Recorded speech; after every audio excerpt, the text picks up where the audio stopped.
අපි ඉතිහාසය කරපු ලොකුම වරද්ද තමයි අපි අවුරුදු 5කට ආණ්ඩුවක් අරගෙන ඒ අවුරුදු 5 කාල සීමාව අපි ගත කරන්නේ කොහොමද කියන එක තමයි හැම ආණ්ඩුවක්ම කල්පනා කරේ.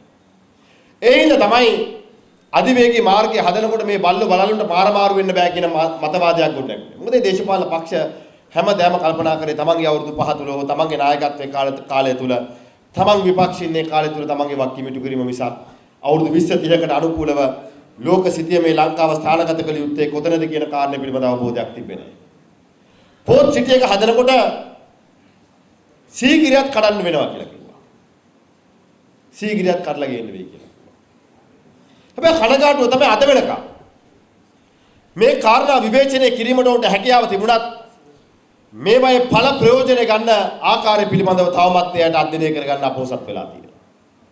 කොළඹ වරාය නගරය හැදුවේ ගිණුම් කරන්නේ සදා. ට්‍රාන්සැක්ෂන්ස් වලට.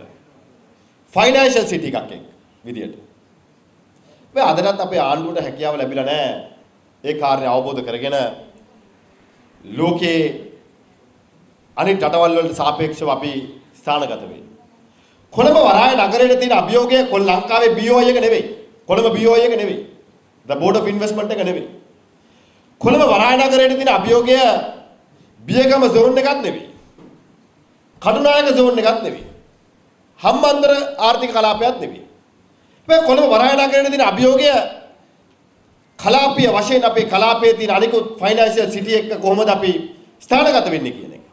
එමුනා කොළඹ වරාය නගරයේ අභියෝගය වරාය නගරේ තරඟ කරන්නේ සිංගප්පූරුව එක්ක, ඩුබායි එක්ක,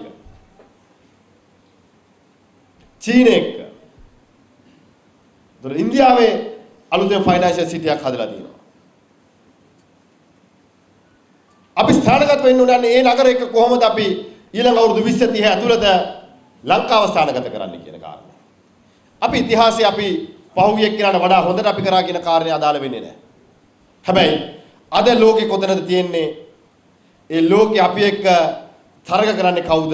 අන්නේ තරගකරුවට වඩා අභියෝග. ඒ තරගකරුවට වඩා ඉදිරියට අපි යන්නේ කොහොමද කියන කාරණේ තමයි අපිට තියෙන අභියෝගය. එහෙම නැත්නම් ඉතිහාසයේ අපි මෙච්චර කරා අච්චර කරා කියන කාරණේ අදාළ වෙන්නේ නැහැ අනාගතයේදී. ඒ හින්දා අපි පැහැදිලිවම විශ්වාස කරනවා ලෝකයේ නවීන ප්‍රවණතාවයන් එක්ක අපි ආයෙත්